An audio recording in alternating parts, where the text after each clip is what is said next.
ये कहानी बिहार के एक पुराने शहर दरियापुर की है। यहाँ हर रविवार को लगने वाली एक छोटी सी संडे मार्केट होती थी। इसी हाट से थोड़ा बाहर निकलकर एक मोमोज का ठेला लगता था, जिसको विभा और उसका पति मोहन हमेशा आते जाते देखा करते थे। लेकिन कभी दोनों ने रुककर उस पर खाने का नहीं सोचा। इस औरत को देखकर तो लगता है जैसे कितने पैसे वाली होगी और बेचती मोमोज है।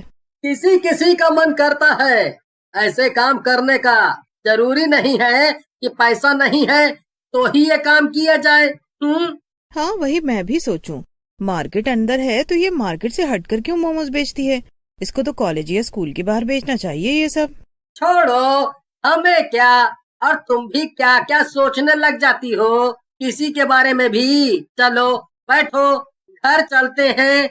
वो दोनों बाइक पर बैठ जाते हैं, लेकिन विभा मोहन के साथ बैठ तो जाती है, लेकिन उसकी नजर उस स्टॉल पर ही रहती है। वो ये सब ध्यान नहीं देती। मोहन समझ जाता है, बड़ी अजीब औरत है, जाने क्यों यहाँ ठेला लगाती है। और अगर पैसे वाली भी होगी तो कितने पैसे होंगे इसके पास? अब उसके बारे में सोचना बंद करके बताओगी क्या खाना है? चाउमीन ही खिला दो। और मैं नहीं सोच रही उसके बारे में। विभा के दिमाग में फिर भी वो लड़की आ ही रही होती है।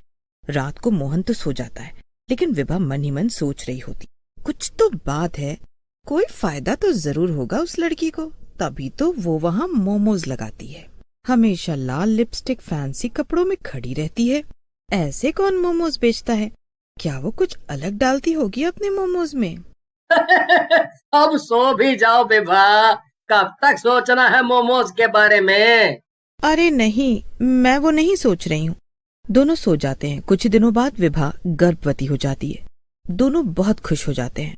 मोहन अपनी बीवी से बहुत प्यार करता है। मेरा ऐसी हालत में कुछ कुछ खाने का जी हो रहा है, क्या करूं? अरे ये क्या सोचना, मैं हूँ तो मुझे बताओ क्या खाना है। विभा मोहन को रोज कुछ लाने को कहती है और मोहन वो लेकर भी आता है। एक दिन की बात है, विभा की तबीयत कुछ ठीक नहीं थी। सुनिए, आज मेरा खाना बनाने का बिल्कुल मन नहीं है। क्या आप आज बाहर खा लेंगे और रात में ऑफिस से आते समय कुछ लेते आना?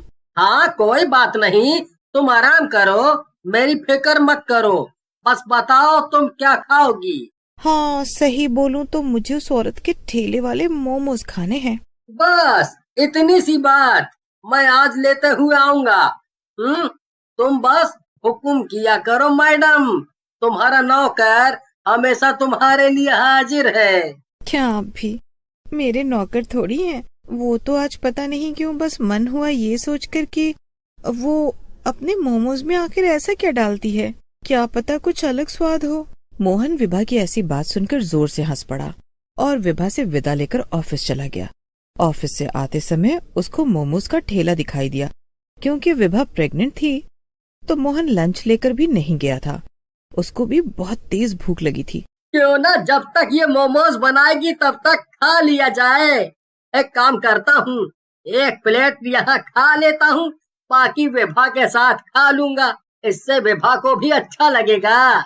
मोहन ने सोचा, आज संडे मार्केट नहीं था तो मोहन ने देखा आसपास कोई नहीं था, सिर्फ वही औरत लाल ड्रेस में लाल लिपस्टिक लगाई खुद ही लेकर खा भी रही थी और बाकी के मोमोज गर्म करते हुए गाना गा रही थी, जैसे उसको किसी से कोई मतलब ही न हो और वो खुश हो। तभी मोहन ने धीरे से हिचकते हुए कहा, एक प्लेट कितने का देती हैं आप?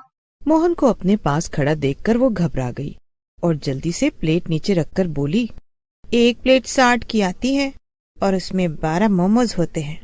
ठेला देखकर तो लगा था मानो कितना ही महंगा देती होगी, लेकिन ये तो बहुत सस्ता है।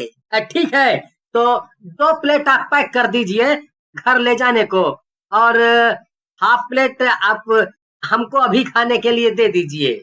मैं 2 प्लेट तो पैक कर देती हूँ, साथ में 1 प्लेट ही आपको खाने को दे देती हूँ। आज आप मेरे पहले ग्राहक हो तो हाफ प्लेट मेरी तरफ से मुफ्त। मोहन लड़की की बात सुनकर खुश हो जाता है।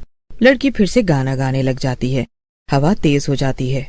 मोहन अपना फोन निकालता है, लेकिन उसमें बिल्कुल नेटवर्क नहीं होता। लेकिन लड़की, गुमनाम है कोई, बदनाम है कोई, मोहन उसका गाना सुनकर उससे पूछता है, आपको पता है क्या, यहाँ 1-2 महीने पहले एक लड़की ने 2 आदमी को मार दिया था।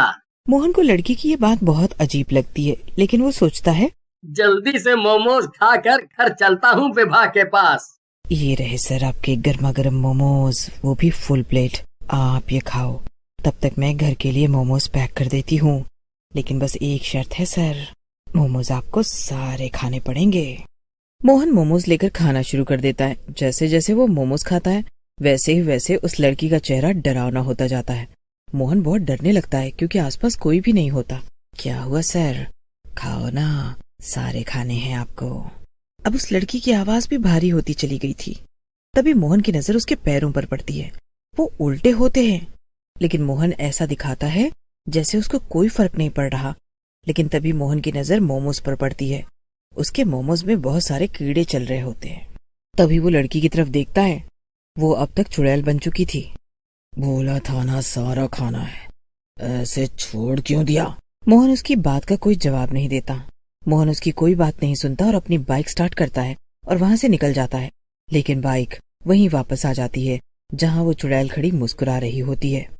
तू अपने पैक किए हुए मोमोज को तो लेकर ही नहीं गया, ये भी तो ले जा। चुड़ैल उसकी तरफ बढ़ने लगती है। मोहन फिर से बाइक स्टार्ट करता है, फिर वहीं आ जाता है। क्या हुआ, और मोमोज खाने हैं? मोहन डर के मारे रोने लगता है। वो जहाँ से भी जाता उसके सामने वही चुड़ैल आ जाती। वो बहुत थक जाता है। कब तक चलाएगा, अब कुछ नहीं हो सकता। फिर एक अलग सी ही आवाज में चुड़ैल बोलती है, आपने अपने मोमोज तो खाए ही नहीं सर। मोहन बहुत चिल्लाता है, बेचारा, ये सब तेरे ही मोमोज हैं, खा ले इन्हें, खा ले। लेकिन मोहन एक बार फिर हिम्मत करके अपनी बाइक शुरू करता है। वो बाइक चलाते हुए आंखें बंद कर लेता है। तभी उसको सामने से 2 पुलिस वाले दिखाई देते हैं। वो उसको बुलाते हैं। अरे ओ जी, ऐसा कौन बाइक चलाता है? लगता है इसने पी रखी है सर। क्या हुआ है तुझे? पी रखी है क्या? पता है ना, पी कर गाड़ी चलाना मना है। मैंने नहीं पिया है, मैंने चुड़ैल के मोमोज खाए हैं, वो मुझे मार देगी। ये क्या बहकी बहकी बात कर रहा है? मैं सच कह रहा हूँ, मैं आपको उसका ठेला भी दिखा सकता हूँ। मोहन पुलिस वालों को उस जगह पर लेकर जाता है जहाँ वहाँ मोमोज वाली होती है। लेकिन अब वहाँ पर कुछ भी नहीं होता और ऐसा लग रहा था जैसे वहाँ पहले कभी कुछ था ही नहीं। मोहन को यकीन नहीं होता अभी जो सब हुआ वो एक झूठ था। मोहन की हालत अब बहुत खराब हो चुकी थी। उसकी तबीयत के साथ साथ उसका मानसिक हालत भी बहुत खराब होने लगा था। दोनों पुलिस वाले व्यवहार के बहुत अच्छे थे। उन्होंने मोहन से कहा, चलो मैं तुम्हें तुम्हारे घर छोड़ देता हूँ, यहाँ कब तक ऐसे परेशान रहोगे? मोहन पुलिस वालों की बात मान लेता है, घर पहुँच जाता है। घर पर उसको जैसे ही विभा देखती है रोने लगता है। क्या हुआ जी आपको? किसी ने कुछ किया क्या? किसी ने आपको मारा क्या?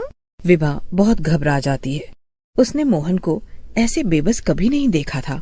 जी आप लोगों का बहुत बहुत शुक्रिया जो आप इन्हें घर तक लेकर आए। पुलिस वाले चले जाते हैं।